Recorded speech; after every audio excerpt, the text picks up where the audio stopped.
우리 다 같이 출애굽기 10장 9절에서 11절의 말씀을 봉독하시겠습니다. 모세가 이르되 우리가 야훼 앞에 절기를 지킬 것인즉 우리가 남녀노소와 양과 소를 데리고 가겠나이다. 바로가 그들에게 이르되 내가 너희와 너희 어린 아이들을 보내면 야훼가 너희와 함께 같으니라. 보라, 그것이 너희에게는 나쁜 것이니라. 그렇게 하지 말고 너희 장정만 가서 야훼를 섬기라. 이것이 너희가 구하는 바니라. 이에 그들이 바로 앞에서 쫓겨나니라. 아멘. 새벽에 오신 여러분 한 분 한 분 예수님의 이름으로 환영하고 축복합니다. 우리 하나님께서 여러분을 향하여 예비하신 귀한 축복을 넘치게 받으시고 누리시고 나누게 되시길 주님의 이름으로 축복합니다. 어제 비가 왔어요. 이 비가 이제 오늘 아마 거의 그친 걸로 보는데 이제 기온차가 좀 심해져서 쌀쌀해지고 추워진다고 그렇게 합니다.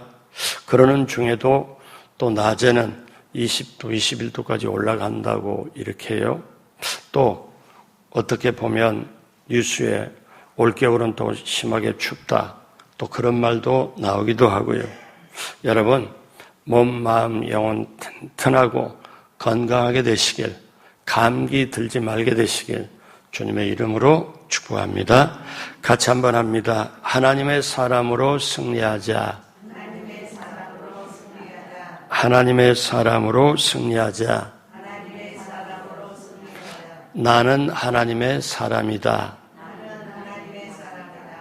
반드시 그렇게 됨을 믿습니다. 하나님의 사람으로 승리하자. 이 주제를 가지고 모세 시리즈 말씀을 전하고 있습니다. 오늘 8번째, 오늘 말씀의 제목은 10가지 재앙입니다. 10가지 재앙. 애굽의 왕인 바로는 모든 것을 가진 사람이었습니다. 강한 사람이었죠. 세상에 두려울 것이 없는 사람이에요. 반면에 모세는 아무것도 없는 사람입니다. 모세가 사명을 받고 바로왕 앞에 섰을 때 나이 80세라고 합니다. 그러면 기력이 좀 쇠할 나이죠. 그러면 하나님은 왜 이렇게 젊고 팔팔할 때 쓰시지 나이 80에 기력이 좀 쇠할 나이, 즉 연약할 때 모세를 들어서 하나님은 쓰십니까? 자, 연약한 사람을 들어가지고 하나님이 쓰임 받을 때 그 상대는 아주 그 당시에 최고의 권력과 가장 강한 사람, 모든 걸 가진 자 바로였습니다. 그러면 이렇게 연약한 사람을 통해서 하나님이 역사하고 가장 강한 사람이 결국 무릎을 꿇게 되면 저거는 하나님께서 하시는구나. 이거를 알게 하기 위하여 그래서 하나님께서는 강력한 바로를 굴복시키기 위해서 10가지 재앙을 내립니다. 여러분, 오늘날도 성경 해석의 일부는 10가지 재앙이 앞으로 사실 다는 아니지만 지구촌에 계속 내릴 것이다. 쉽게 말하면 물이 없어 물 전쟁이 나올 거고 식량이 없어서 식량 전쟁이 나올 거다. 왜냐하면 영토 전쟁은 이미 지금 하고 있잖아요. 그렇게도 보기도 합니다. 그러면 이렇게 바로가 강팍해서 10가지 재앙을 사실 얻어맞는데 그 10가지 재앙이 저와 여러분들이 그걸 보고 무엇을 깨달을까요? 하나님은 왜 10가지 재앙을 내렸을까요? 그 가운데서도 바로를 통하여 사단의 방법이 어떤 거냐를 우리가 알기를 원합니다. 첫째로 재앙을 내린 목적이 있습니다. 하나님께서 모세를 통하여 내리신 10가지 재앙의 목적. 그게 뭔가요? 하나는 하나님의 능력을 온 천하에 나타내시기 위해서입니다. 하나님의 전능하신 하나님, 이게 온 천하에 나타남으로 모세를 통해서 사실 성경 출애굽기를 보면 모세만 기적을 행하는 게 아니에요. 애굽의 요술사들, 술객들, 점치는 사람도 처음에는 똑같이 모세처럼 기적을 행합니다. 처음에는. 여러분, 사실 귀신도 능력이 있죠. 귀신을 부리는 사단은 더욱 능력 있는 존재입니다. 사단의 능력은 참 어떤 면에 대단한데요. 사람보다 훨씬 능력이 있어요. 근데 어떤 성경학자 이런 말을 하고 있습니다. 사단은 능하지만 하나님은 전능하시다. 그러니까 사단이 능하게 보이고 그렇게 귀신을 부려서 온갖 문제를 일으키고 하나님의 사람들을 공격하지만 사단이 이렇게 활동하고 능력 있게 보이지만 그 위에는 하나님이 계신다. 우리가 이것을 분명히 깨달아야 됩니다. 자, 여러분, 그러면 모세를 통하여 이렇게 그 재앙을 내릴 때 하나님은 그냥 애굽이 싫어가지고 바로가 싫어서 그냥 재앙 내린 게 아니고 하나님은 분명한 목적을 말씀하고 계세요. 첫 피의 재앙, 그 다음에 개구리 이렇게 재앙, 그리고 세 가지 재앙을 내렸을 때 하나님 말씀하세요. 출애굽기 8장 19절에 요술사가 바로에게 말하되 이는 하나님의 권능이니이다 하였으나 바로의 마음이 완악하게 되어 그들의 마음을 듣지 아니했으나 야훼의 말씀과 같더라. 그러니까 10가지 재앙이 시작되는데 피의 재앙, 개구리 재앙, 이의 재앙, 이게 세 번째 재앙이 이루어졌을 때 그때까지 애굽의 요술사도 따라서 비슷하게 이렇게 기적을 행하다가 요술사들이 바로함께 말합니다. 저 모세가 하는 거는 그냥 사람이 하는 게 아니고 저렇게 하는 거는 하나님의 권능이다. 이 말은 뭐냐면 그 바로 밑에 있는 요술사들이 바로에게 이렇게 얘기를 하면은 우리가 이거는 심각하게 대해야 됩니다. 이건 가볍게 대하면 안 됩니다. 우리와는 저 사람이 저렇게 모세가 능력을 행하는 건 우리 요술사와는 수준이 다릅니다. 근데 바로가 그 말을 듣고 어떠냐? 그가 딱 안 합니다. 더 세게 나가도록 그렇게. 왜? 아니면 애굽의 요술사들이, 술객들이 말할 때 어떠냐? 저건 하나님의 권능이라고 그들이 말하잖아요. 그런데도 바로가 꼼짝을 안 합니다. 그 다음에 세 가지 재앙을 더 내립니다. 6번째 재앙을 내린 후에 하나님이 뭐라고 말씀하시냐면 출애굽기 9장 16절에 내가 너를 세웠으면, 모세 너를 세웠으면 나의 능력을 내게 보이고 내 이름이 온 천하에 전파되게 하려 하였습니다. 요즘으로 말하면 복음이고 요즘으로 말하면 하나님을 알게 하도록. 그런데 그 당시에 10가지 재앙을 내리는 것은 하나님의 전능하신 이름이 온 천하에 퍼지게 하도록. 하나님이 계시구나. 그 하나님은 전능하신 하나님이구나. 이거를 알게 하려고 하나님이 작정하고 재앙을 내린 거예요. 자, 보십시오. 모세는 그러면 능력을 베푸는 근원이 아니고 능력을 베푸고 기적을 베푸는 것은 하나님이시고 모세는 그거를 전달자에 불과하구나. 모세는 심부름꾼의 능력의 통로에 불과하구나. 그래서 하나님이 모세를 사용하신 거구나. 자, 이것이 재앙을 내리는 첫 번째 중요한 목적입니다. 그래서 이렇게 하나님의 전능하심을 나타내기 위하여. 두 번째는 하나님의 진노와 사랑을 나타내시기 위해서입니다. 하나님의 진노와 사랑을. 여러분, 이거를 출애굽기에 있다 이게 아니고 오늘날도 그대로 적용이 돼요. 하나님의 진노와 사랑은 동전의 양면과 같아요. 보십시오. 재앙을 내릴 때마다 애굽은 초토화돼요.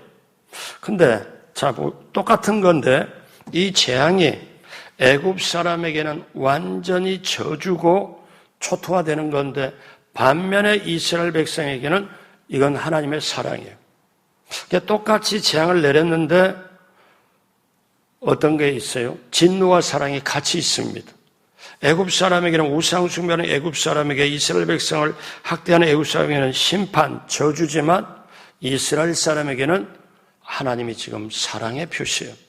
자, 우리도 오늘날 살아갈 때 어떠냐면 죄 지은 사람, 죄의 대가는 처절하죠. 반드시 지불을 해야 되죠. 그러니까 우리가 알아야 되는 걸, 죄를 여기서도 죄 짓고 저기서 죄 짓고 마음으로 죄 짓고 하니까 다 괜찮게 살아가니까 뭐 그거 아니네. 그냥 대강대강 살아고 별거 아니래 살지만 절대 그게 아닙니다. 반드시 하나님의 진노와 사랑을 분명히 있다. 그러면 여러분 보십시오. 하나님께서 이 출애굽보다 한참 전에 하나님이 아브라함을 불러가지고 75세 아브라함을 딱 불러서 하나님이 아브라함께 약속한 게 있습니다. 뭐라고 약속하냐? 잘 보십시오. 창세기 12장 1절로 3절에 보면 우리 천천히 하나님이 아브라함에게 첫 번째 약속을 주는데 대단한 약속을 주세요. 다 같이 1절부터 3절 시작. 야훼께서 아브라함에게 이르시되 너는 너의 고향과 친척과 아버지 집을 떠나 내가 내게 보여줄 땅으로 가라. 2절 내가 너로 큰 민족을 이루고 내게 복을 주어 내 이름을 창대하게 하리니 너는 복이 될지라. 너를 축복하는 자에게는 내가 복을 내리고 너를 저주하는 자에게는 내가 저주하리니 땅의 모든 족속이 너로 말미암아 복을 얻을 것이라 하신지라. 여러분 여기에 여러분이 어떻게 보면 정확하게 보냐면 아브라함이라는 말, 너라는 말에 자기 이름을 넣어보세요. 그러면 정확하게 적용이 됩니다.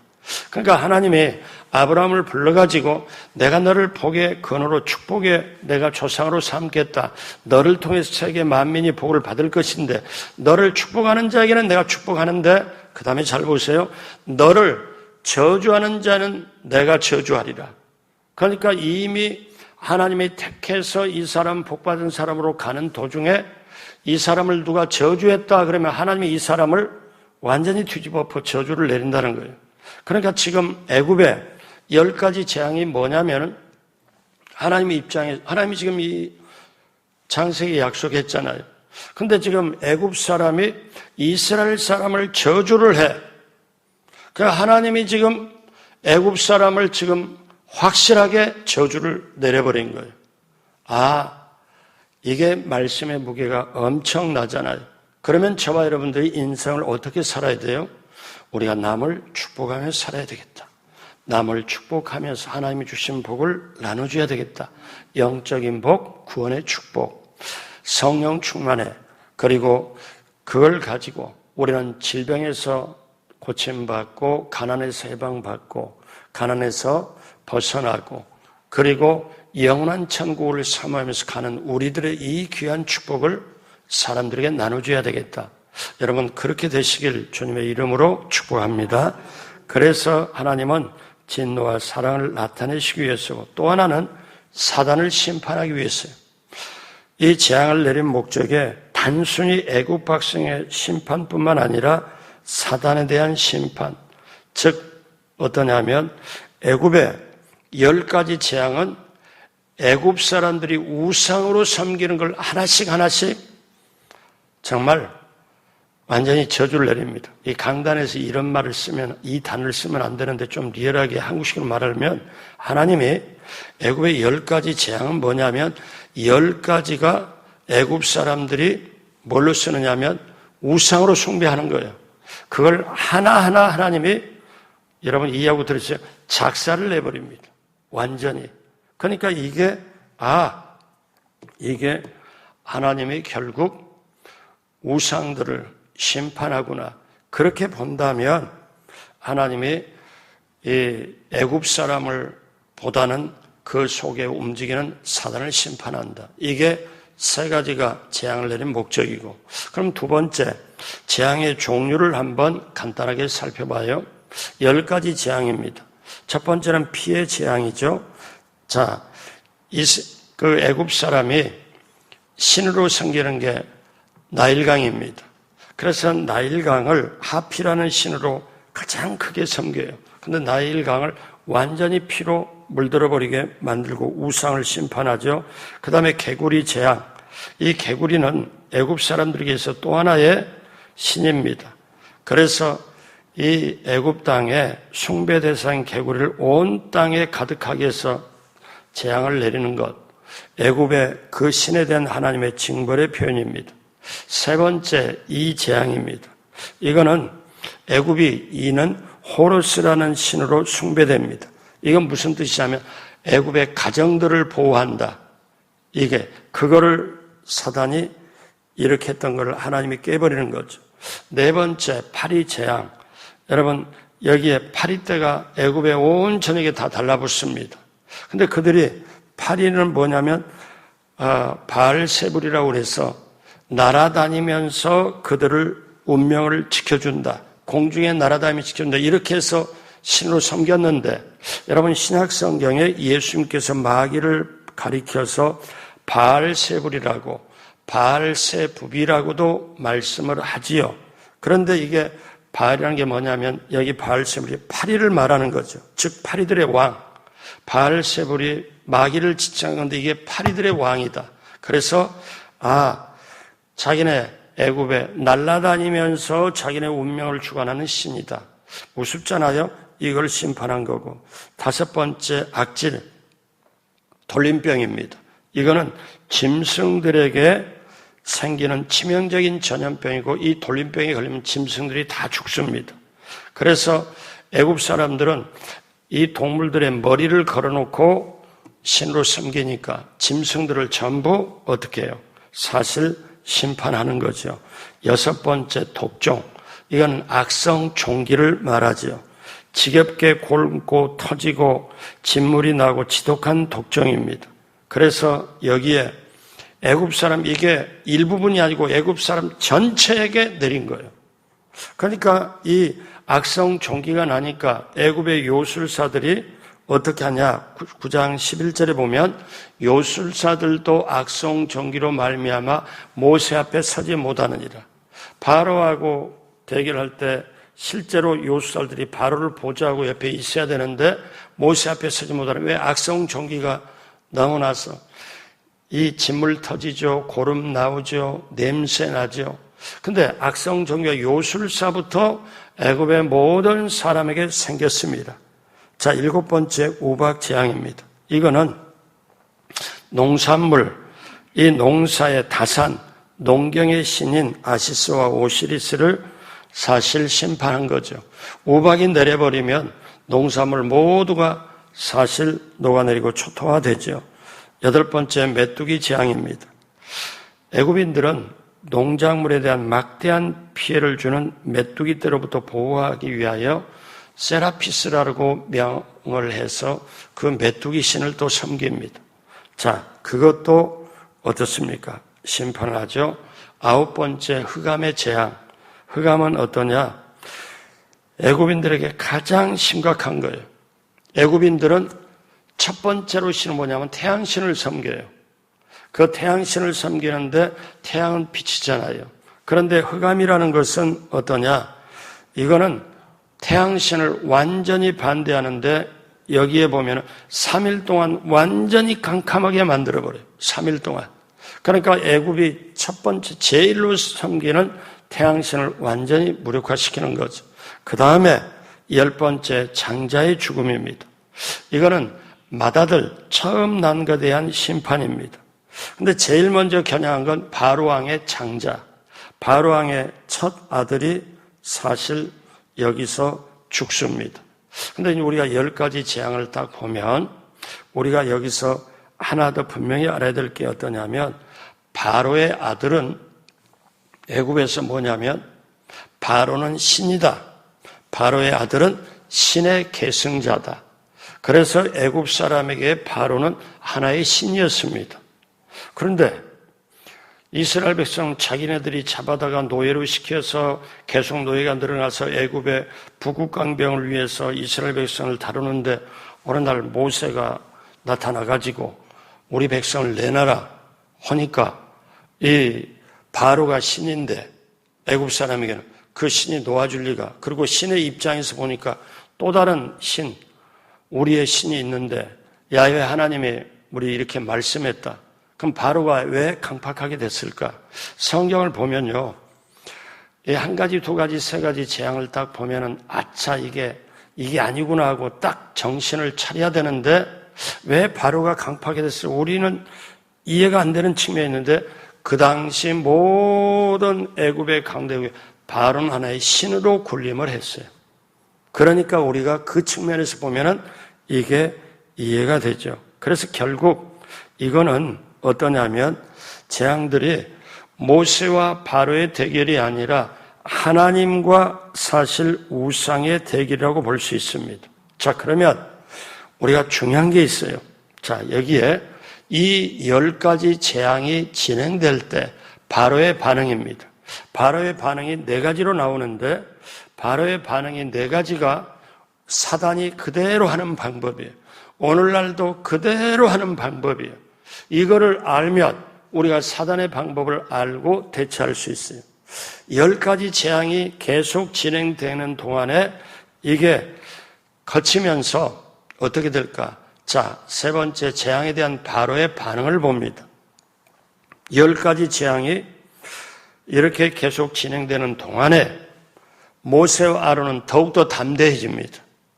모세와 아론은 이거는 하나님이 역사하구나. 우리를 보내시고 사명을 주신 분이 역사하시구나. 그러니까 재앙이 하나씩 거듭될 때마다 모세와 아론은 더 담대해집니다. 반면에 바로 왕은 좀 우리식으로 말하면 치사해져요. 어떻게 하면 이스라엘 백성을 안 놓을까? 어떻게 하면 노예로 계속할까? 어떻게 하면 이렇게 할까?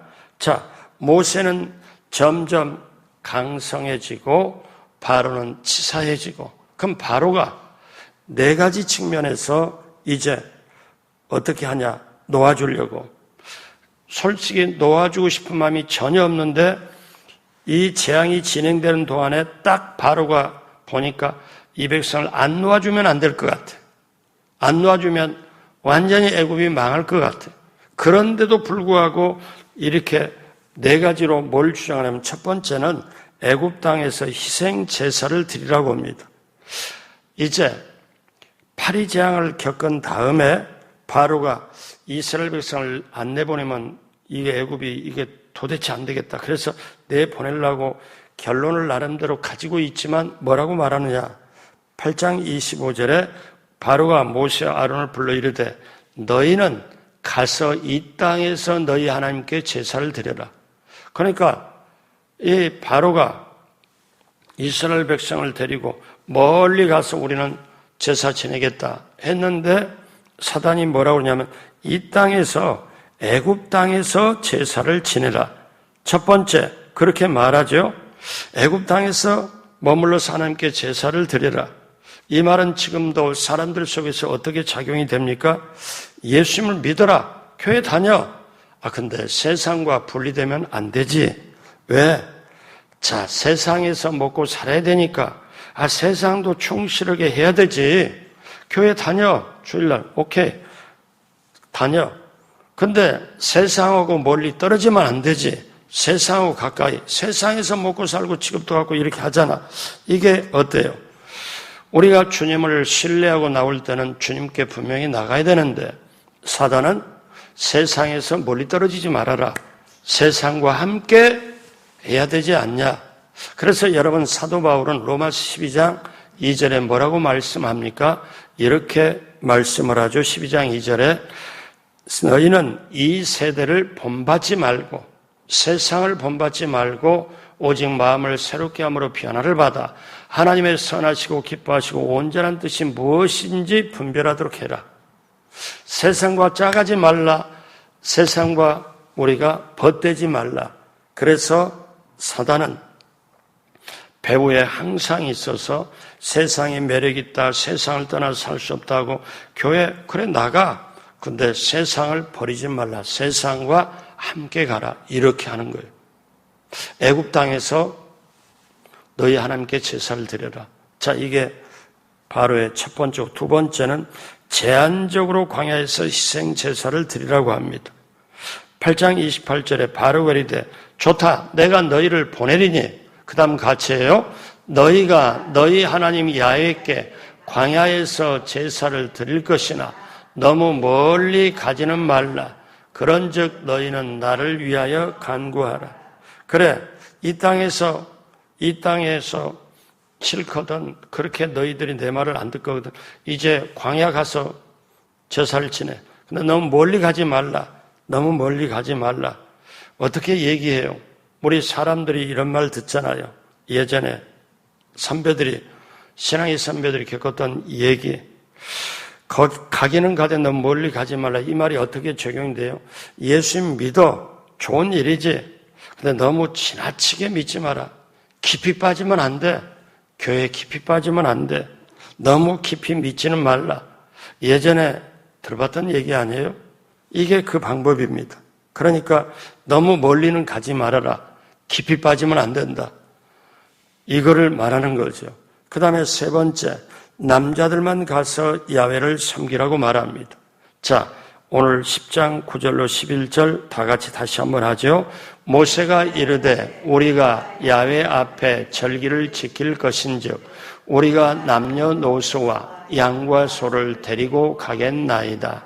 바로가 그들에게 이르되 내가 너희와 너희의 어린아이들을 보내면 야훼가 너희와 함께 같으니라. 보라, 그것이 너희에게는 나쁜 것이니라. 그렇게 하지 말고 너희 장정만 가서 야훼를 섬기라. 이것이 너희가 구하는 바니라.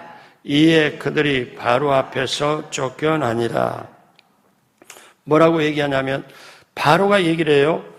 10절에 뭐냐면 너희가 너희의 어린아이들을 보내면 하나님께서 너희와 함께하는 것과 같으니까 보라, 그건 너희에게는 나쁜 것이잖아요. 사단의 말이거든요. 그게 무슨 말이냐면은 가기는 가되 남자들만 가고 자녀들은 데리고 가지 말라. 가기는 가되 남자들만 데리고 가고 자녀는 데리고 가지 말라. 바로 왕이 자식들을 붙잡아 놓으면 이들은 자식이 볼모가 되고 가짜 다치 돌아올 거고 자식을 잡아놓겠다는 거예요. 자, 이것은 이세를 놓치면 모든 것과 놓치는 것과 마찬가지예요. 오늘날 한국 교회가 이렇게 이것이 실상인데 교회 학교가 없어지는 데가 많이 있잖아요. 교회 학교가 이제 한번 교회에서 없어지면 다시 세우지를 못해요. 그래서 교회 학교가 점점 줄어들고 그래서 구세군의 창설자 월리암 부스 대장은 이렇게 했던 말이 세계적으로 유명한 말을 했습니다. 뭐라고 말하냐? 빨리 우리 자녀들에게 하나님을 가르쳐라. 구원의 영광스러운 소식을 전해라. 빨리 손을 써라. 그렇게 안 하면 사단이 당신들의 자녀에게 손을 쓰고 그들을 우리에게서 빼앗아갈 것이다. 사단이 손을 쓰기 전에 빨리 손을 써서 하나님의 구원의 진리를 가르쳐 놓아라. 자녀를 놓치면 모든 걸 놓친다. 그러니까 사단은 바로를 통해 자녀들을 붙잡으려고. 네 번째, 소와 양은 남겨두고 가서 야훼를 섬기라고 합니다. 자, 10장 24절에 같이 해요. 바로가 모세를 불러서 이르되 너희는 가서 야훼를 섬기되 너희 양과 소는 머물러 두고 너희 어린 것들은 너희와 함께 갈지니라. 자, 이제 보십시오. 사단의 방법이 바로를 통해서 말하는데 여러분 이 네 가지 방법이 어떻게 오늘 적용하냐면 한 사람이 예수님을 믿고 교회에 와서 신앙생활을 하고 사회에 적응하고 이럴 때 이 네 가지 방법이 그대로 적용이 돼요. 세상하고 분리되지 말아라. 출애굽하지 말라. 왜? 세상 것 그대로 가지고 있지. 세상 것 떨어져 나가지 말고 그렇게 해라. 그 다음에 멀리 가지 말아라. 거기만 푹 빠지면 안 된다. 거기만 집중되면 안 된다. 그러고 나서 사단이 먼저 알잖아요. 어린아이를 잡아놓으면 부모 잡는 것과 똑같아서 어린아이 놔두고 이제 너희만 가서 해라. 이것이 이대로 이 방법대로 해서 어른들만 예배드리지 어린아이들 예배를 못 드리게 주님께 오지 못하도록 하는 게 방법이잖아요. 근데 사단의 마지막 방법이 뭐예요? 너희의 양과 소는 머물러 두고 너희 어린 것들은 너희와 함께 갈지니라. 자, 무슨 말인고 하니 양과 소가 뭡니까? 재산입니다. 그러니까 뭐라고 얘기를 해요? 그래, 신앙생활 하는 거 좋다. 주일날 교회 가는 거 좋아. 아침 예배, 저녁 예배. 그렇지. 성경 공부도 해. 다 그렇게. 그런데 뭐 재산까지 교회에다 바칠 필요가 있냐? 왜? 그 귀중한 재물을 갖다가 뭔가 이게 다 바칠 필요가 있냐? 돈이 없으면 못 살아가지 않냐? 마지막으로 돈을 쉽게 내놓지 않을. 여러분, 이게 어때요? 간혹가다 목사님들이 그런 얘기를 해요. 성도님들이, 중직자들이, 이건 뭐 다른 교회 얘기인데, 목사님, 다른 어떤 설교를 해도 되는데, 헌금 설교, 재물, 돈에 대한 설교만 하지 말고 다른 설교는 해 주십시오. 이런 요청을 받는데요. 그러면 왜 그럴까요? 요한 예슬레는 유명한 말을 했어요. 우리가 하나님께 회개하고 나가는데 나의 주머니가 회개하지 않는 사람의 회개는 믿을 수가 없다. 주머니가 회개해야 비로소 진정한 회개가 된다. 이거를 말씀을 하죠. 여러분, 그러기에 우리가 꼭 알아야 될 게 있습니다. 오늘 이제 결론으로 가면서 10가지 재앙이 우리하고 어떤 관계가 있냐? 그거는 저 옛날 출애굽 시절의 이스라엘 백성이 이건 아닙니다.